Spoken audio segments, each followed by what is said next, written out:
Chris and Chris Talk Movies. Hello, and welcome back to the podcast. My name is Chris Ferry, and of course, this is my co-host. My name is Chris Huddleston. And today we are both very excited to be talking to you about just a little romp of a film, Tucker and Dale versus Evil. Synopsis for us, Mr. Huddleston. I do. So Tucker and Dale versus Evil is a 2010 horror comedy, and it was directed by Eli Craig. It stars Tyler Labine, Alan Tudyk, and Katrina Bowden. And the synopsis is: two scruffy pals' backwoods vacation takes a bloody turn when ignorant college students mistake them for a pair of murderous hillbillies. All right. So I watched this when it originally came out. I hadn't seen it in like a decade or so, but you had not seen this. So how about if we start? Right. Okay. How about if you start?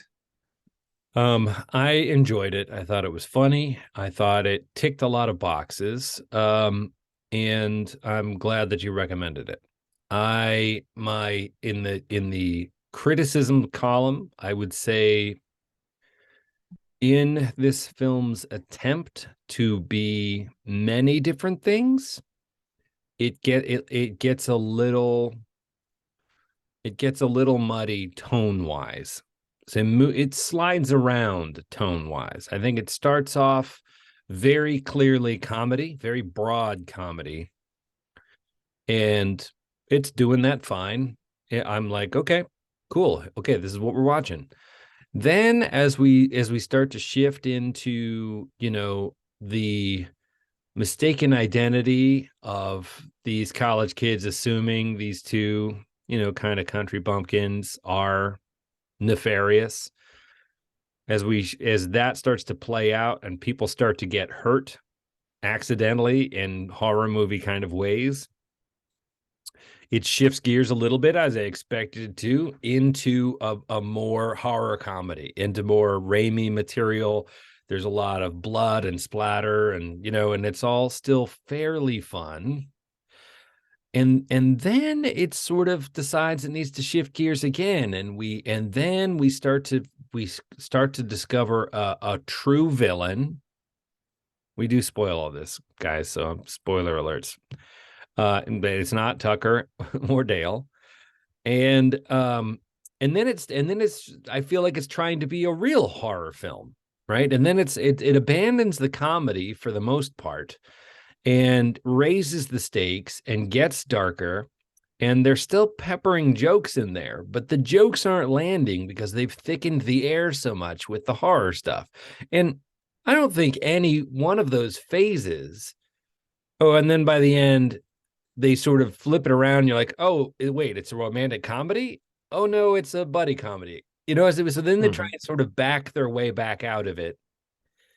And I didn't think any particular flavor along the way was done poorly, but I felt like it was like have you ever had Neapolitan ice cream where it's like, I never ate Neapolitan ice cream where you take a scoop of all three things. It was always like, well, you're either eating the chocolate or you're eating the vanilla or you're eating maybe I was doing it wrong, but this felt a little bit like that to me, like a Neapolitan. It's like comedy, horror, kind of buddy film, and those things never really blended together in a way that I felt like the movie wanted them to. But to just go back to my beginning, I thought it was fun. Yeah, this is going to be one of these where we're going to we usually agree, to a degree, but where we're going to totally agree. I think watching it this time around, I really enjoyed so I think the strength of this film is you like the two of them so much. Tucker and Dale are, these guys are really good comedic actors. Yes. And the characters are, they're very sweet. And so you just like them. And they, one thing that I kind of appreciate. So it takes place in West Virginia. They say in the beginning, Appalachian Mountains, West Virginia. We're two guys from West Virginia. But they don't. There's no effort made to make it sound like they're West Virginia. No, there's no effort made to make it. yeah, there's no effort made to make it sound like they're from West Virginia. But I mean, I guess they're from West Virginia. They're going to so they have a vacation house in the mountains in West Virginia. So you don't actually know if they're from West Virginia or not. But It's a cabin in the woods. yeah, it's a cabin in the woods, a very Evil Dead like cabin in the woods. But you even though they're kind of dumb, you don't I wasn't like, oh, super offended as a West Virginian. You know what I mean? Right. Because you like these guys and Right. they have it's not like they are, Yeah, they're just country. yeah, they're not really like terrible stereotypes. I don't No. think, and like I say, they're likable and they're good guys and all of that. And then you actually find out that uh I always have a hard time with which one is Tucker and which one is Dale.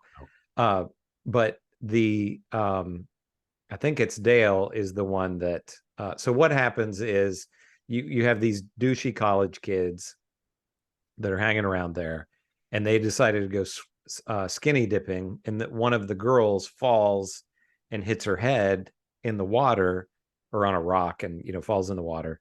And Tucker and Dale are fishing, and they go out and rescue her, and then they take her to their cabin, to rehabilitate her. Well, the college kids, so it's all this big misunderstanding. Right. They And they're think that leaving sort of notes, and they're called, "We got your friend," and they carve into the wood, "We got your friend." And so, of yeah, course, from the fun of it early on is that from the college kids' point of view, it's a horror movie, like it's made by deliverance, numbers. and Yeah, yeah, it's a exactly. deliverance in their minds. It's these evil hillbilly guys have stolen her. And so then there's this series of events where they are going to try to rescue her, and they get impaled on things, or they jump into a wood chipper. And all of that is really good. But so uh the one I think it's Dale, he you find out that has this really great recall for trivia. So there's several times in the film that he says, I'm dumb, but he's actually really has this great memory. um but so then he starts to fall for the girl played by Katrina Bowden, and then the same, you don't really know until really the end that she really likes him a lot too.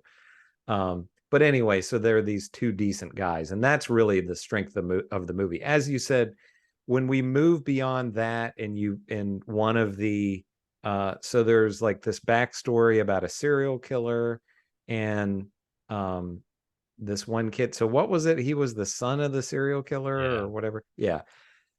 So then he's evil, and so that is much less satisfying than the first half of the movie. I totally agree. Right. I think my favorite part of the movie is where those two parts kind of hinge, Mhm. which is, so there's a series of absolutely unbelievable events where There were a couple of funny they're lines too. creeping up on the house. They suspect, they followed the guys. They suspect their friend is in the house, and they're trying to figure out a way to kind of break in and rescue her. And they split up, and they're kind of circling around the back. And Tucker, I guess, has a chainsaw and is cutting up a fallen tree, and there's a beehive in the hollow tree that he cuts into, and the bees start swarming him. So right as one kid is kind of peeking around the corner of the house, he comes running, waving his chainsaw, inexplicably, like still gunning it. Yeah. No, I guess he's trying to it's smoking, and he's The waving. bees away from him. Right. And the kid can't see the bees. He looks like a Chainsaw Massacre guy. Mhm. And they both take off running through the woods, and Tucker, I guess, or whichever one it is with the chainsaw, is running from the bees, and the other guy is kind of running for him and isn't watching where he's going, and runs chest first into this fallen branch, this big, thick as your arm, and just literally vampires himself. And so you're like, whoa, that's the first thing that happens. And then the others find him and assume that he's been murdered, and then another kid was kind of screwing up his courage, and he's like, while he's like chipping wood in the wood chipper, and he goes running with a little knife and takes a flying dive at him. And at the same moment, he turns to go pick up another piece of wood, and he goes right through where he was and dives headfirst into the wood chipper, right? So, and it's just his legs sticking out, and Tucker's like, yeah, are you okay? yeah, they have all right? fun. And then there's another, at least enough, that's enough, but there's at least another instance of something like that happening where it's just these utterly implausible things. But Tucker and Dale, he's like, well, we ought to call the police. And he goes, wait a minute, like, just for a second, step outside of this and look how this looks, you know? And he's Yeah. like, oh, but we didn't do, we didn't do. He's like, I know we didn't do anything, but nobody would believe this is accidental, Yeah. And sure enough, the cop shows up, and it's a funny scene. They're like, well, it's not what it looks like. They're covered in blood, and there's half a guy lying there. Just his legs. And that was One my of favorite. My favorite part of the movie was that because after that, there's nowhere for it to go. Then there is actual real danger. Yeah, they can't just keep doing these, kind of stunts. One of my favorite lines is, so when the sheriff is there, and so then they say, and we've got Dale says, and we've got a girl inside, and he's like, there's a girl inside. He's like, yeah, I hit her in the head with my shovel and knocked her out. She's in my bedroom. She's in my bedroom. So he's like, okay, I'm gonna go in there. Well, this Right. this cabin that they had bought belonged to this, unbeknownst to them, belonged to this serial killer who was killing people 20 years earlier or whatever. And there are all these kind of booby traps that he set in there. And so the sheriff goes in, and there's one of the beams, and he goes to lean on it, and it sets off this trap that's basically like a board full of nails that sticks in his head. And so he's stumbling around with these nails sticking out of his head, and Tucker goes, I think he's gonna walk it off. I think he's gonna be okay. And then he just falls down on the ground. Well, and so he falls down on the ground. One of the other guys runs up and grabs the cop's gun and aims it at them, and they put their hands up, and he's trying to pull the trigger, and he's like, oh, you got to take the safety off of it. And so the kid, is trying to figure it out and turns the gun around, and as he gets the safety off, he blows his own head off. Yeah. But they're always being like, well, no, don't do that. Kids, they're like, oh, it's a suicide pact. These kids came out here in the woods to kill themselves. And the other one goes, oh, that makes so much sense. And he thinks that, and then they think that they're trying to kill the girl, Right. Oh, they're yeah, and their brand. So yeah, all of that is really strong, and there's some good dialogue, and like I say, the two of them are just so charming, yeah, and really good comedic actors. I've seen both of these guys in other things, and they're really good. But yeah, it kind of fizzles out once it goes to this sort of a twist. Yeah, and the one guy is evil. I mean, I don't think that part is weak in and of itself. I think as horror movies go, sure, it's formulaic, but I mean, and that actor's kind of a poor man's Charlie Sheen too. Yeah, like, I wondered if he was doing almost an impression. I don't know. I wondered that myself, or like Tom Cruise or something, Yeah, but I just didn't think it was as entertaining as the funny. No. Yeah. And the movie has to go somewhere, as I was thinking about it. You couldn't just keep it in that parody thing for a full hour and a half. No. It wouldn't sustain it. So it had to go somewhere. But then it's hard to come back. It's hard to come back out of that. Like the bad guy they catch, not the big bear one, the other one. They catch the guy who had the bee stings, Mm-hmm. and they cut off two of his fingers. And I mean, which is horrible, right? It's Mhm. funny about that. But then near the end of the movie, once they've sort of prevailed, they're all going to sit down. He makes some joke about, oh, I'll rustle up some lady fingers or something like that as a joke. And you're like, you wouldn't Mhm. joke about having two of your fingers cut off. That's not how people are. No, And at the end, it turns out they they reattaches. reattach them, and one of them is a female figure with a red Mhm. veil that he doesn't seem to notice. But you know, this movie isn't about being serious, but it takes itself seriously there at the Mhm. beginning, at the end of Act Two, and yeah, I almost wish they'd have figured out a way not to have done that, but and Yeah. it didn't ruin the thing for me. I just at the end I thought that was a little bit all over the place, but the two guys they are total sweethearts, and they're funny together, and you're rooting from them from the very beginning, and Mhm. they carry the whole movie. And the ingenue, is good too. I think that the romance between her and the big bearded guy is a little unlikely, but Yeah. you You know, never know. in the movie you're right. In the movie You you want to want you it to want work them. out because they're sweet, and Yeah. it's not a movie that's designed for you to think about too hard. It's a comedy. It's a big, broad screwball horror comedy. Yeah. And they do a good job of playing on a lot of, especially like that chainsaw scene. They do a good job of playing on a lot of those tropes of, Friday the 13th movies and things like that. And Yeah. it is funny. I always think of comedy that's based on misunderstanding. I always think of Three's Company, because that just whole show was just, it was always just everything was a misunderstanding. And Or and double up. done right, that kind of comedy can work Yeah. well, because you're seeing, throughout the film, you're seeing the two of them, their viewpoint, and then you're seeing these dumb college kids, their viewpoint, and uh it's well done in that regard. I don't know. I'm gonna look here real quick at the box office numbers, because this was one of those, it's become a bit of a cult classic. I mean, I think it did okay.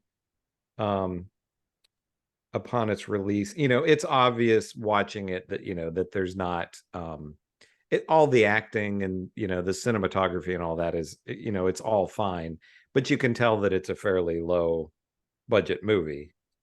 Yeah. I'm just going to see here real quick what the so Tucker and Dale versus Evil. So it actually did, wow, that's kind of interesting. It only made a little over $200,000 in the United States, and it made 5 million internationally. Hmm.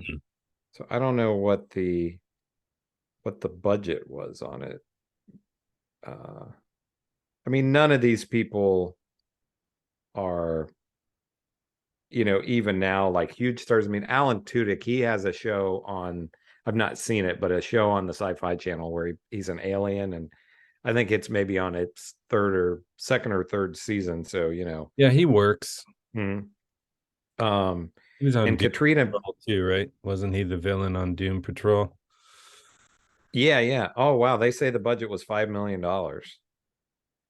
So, it would have basically just broken even. But I think it was a movie that did well with rentals and things like that, and has become, somewhat of a cult classic. But Katrina Bowden was on. Did you ever watch 30 Rock?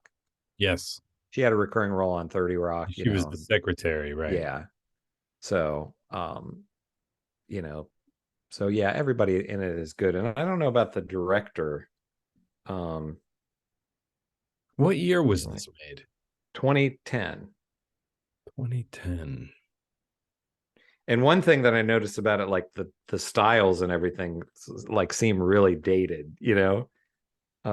That's one of those things where you don't realize how much styles have changed Yeah, in I the mean they were all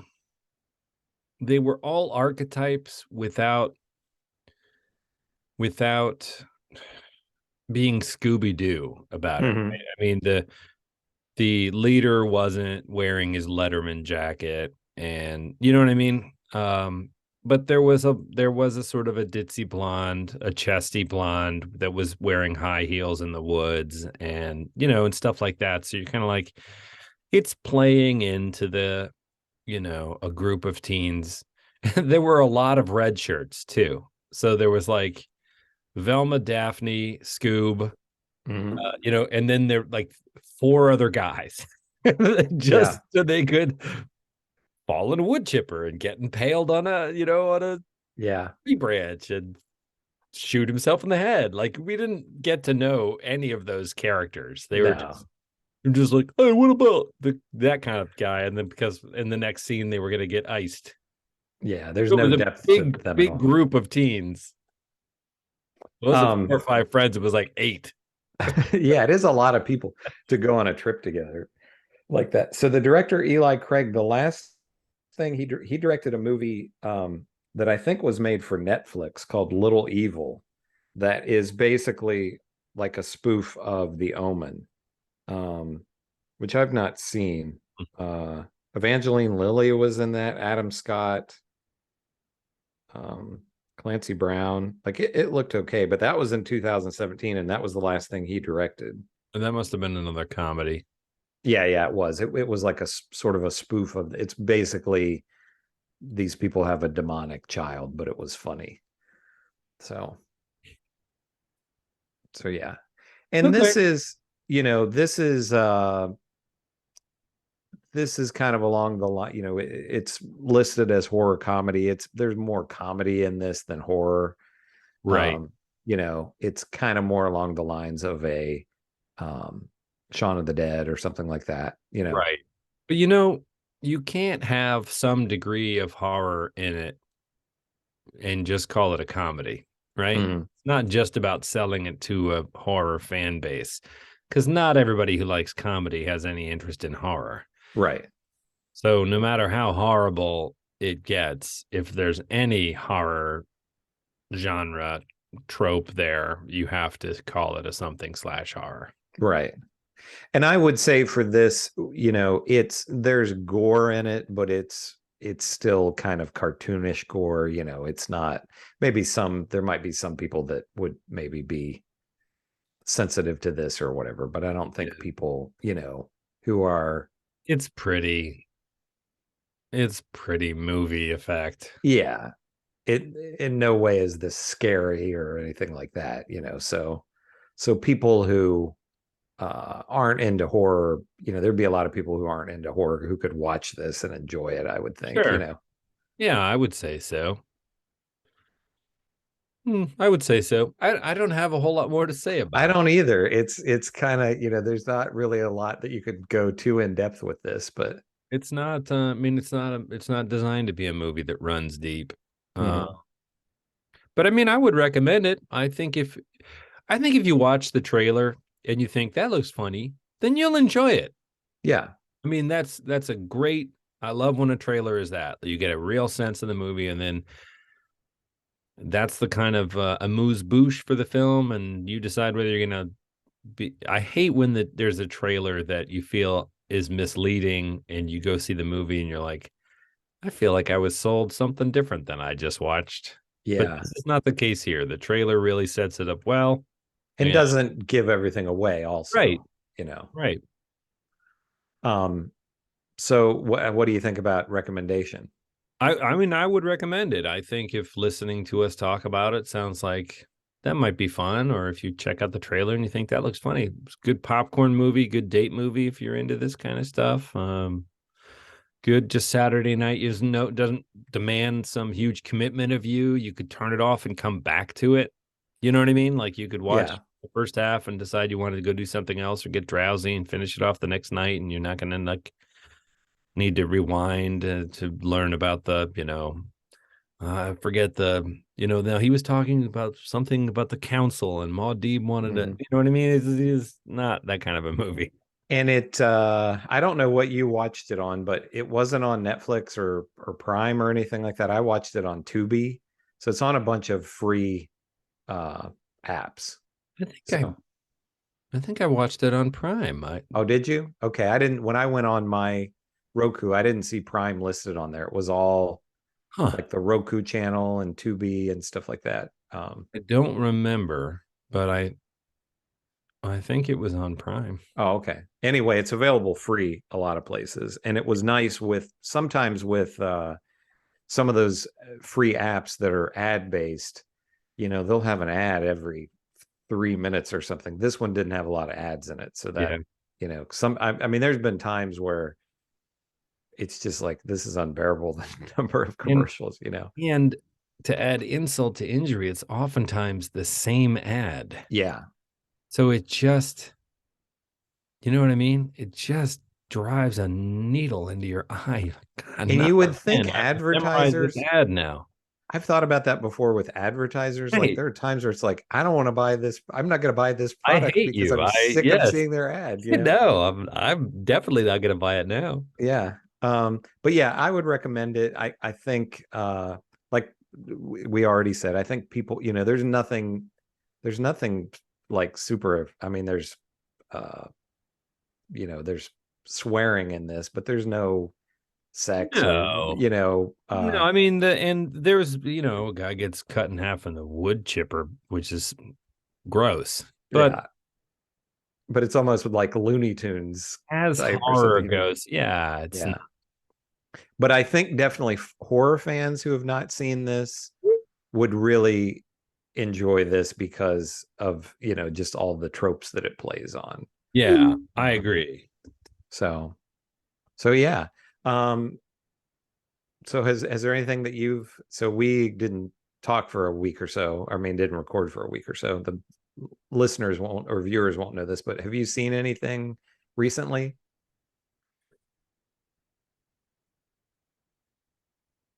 Nope. Okay. And not I, that's leaping to my mind. what's that? Not that's leaping to my Oh, mind. okay. Been Are busy you with still work. watching did you give up on the Lord of the Rings show? I fell asleep during the first episode and Oh, you just never got back to it? Um, I don't want to completely write it off because I'm such a fan of the hmm, property, but again, watching that first episode, some of the writing was just so mm, it's like generic fantasy text, and hmm, it I couldn't unhear it, and it bothered me. hmm, And so I just felt like it was a very expensive looking. I kind of felt that way about the Wheel of Time show too. I was like, I never finished that either. I'm just like, oh, it's such an opportunity to do this with great love and detail, and then they just make it look pretty and Hallmark airbrushed and lots of like people looking at each other with kind of anime eyes and swearing oaths and wistful and just like ugh. yeah, I understand. I randomly went to see this new movie, Smile, that is the number one movie right now.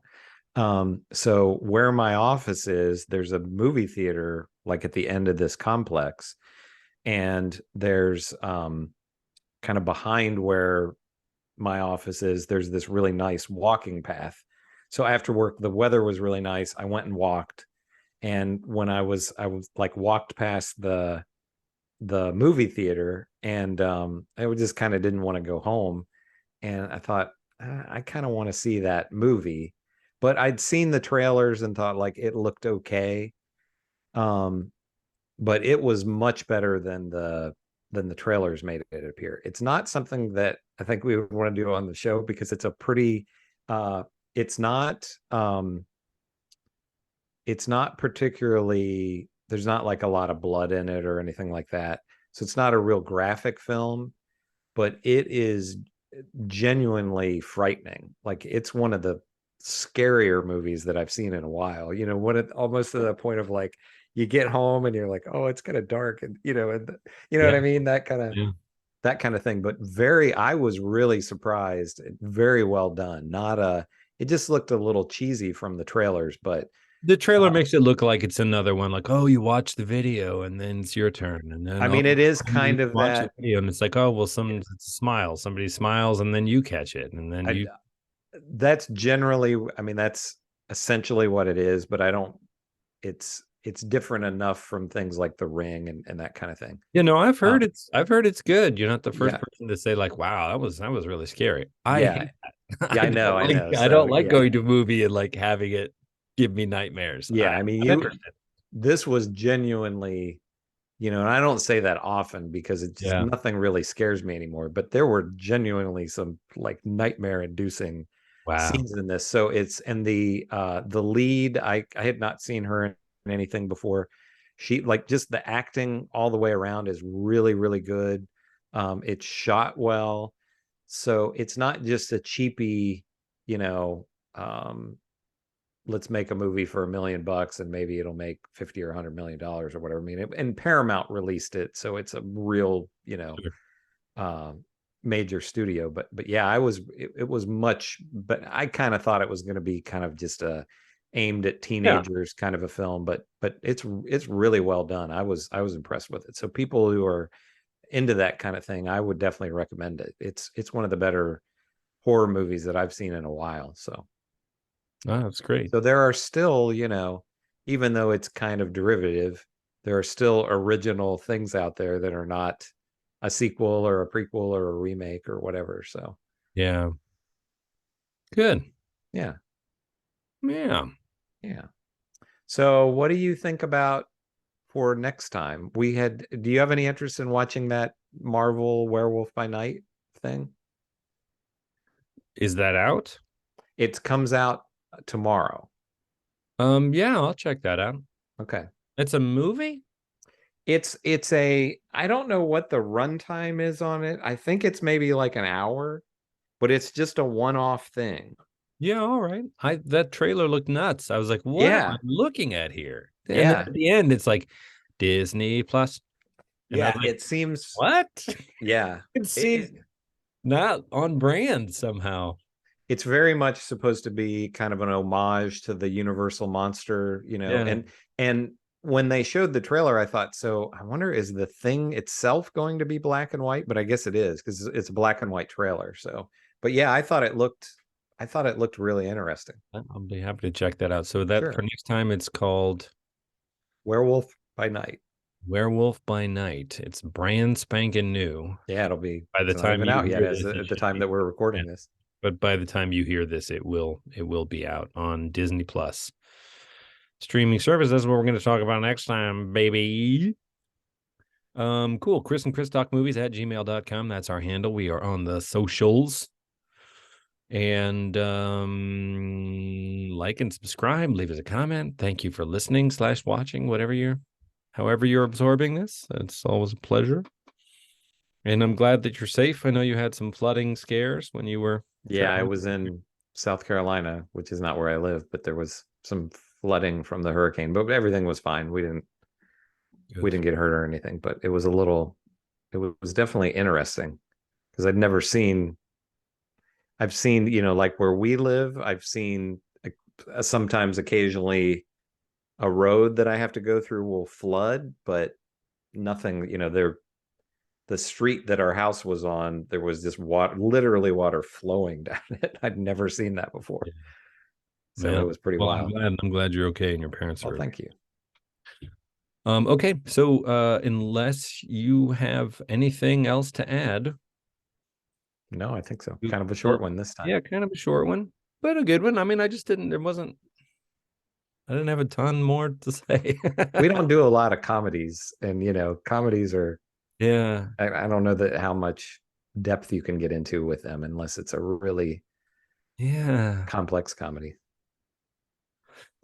Anyway, so for next time, Werewolf by Night, and we will talk to you next week.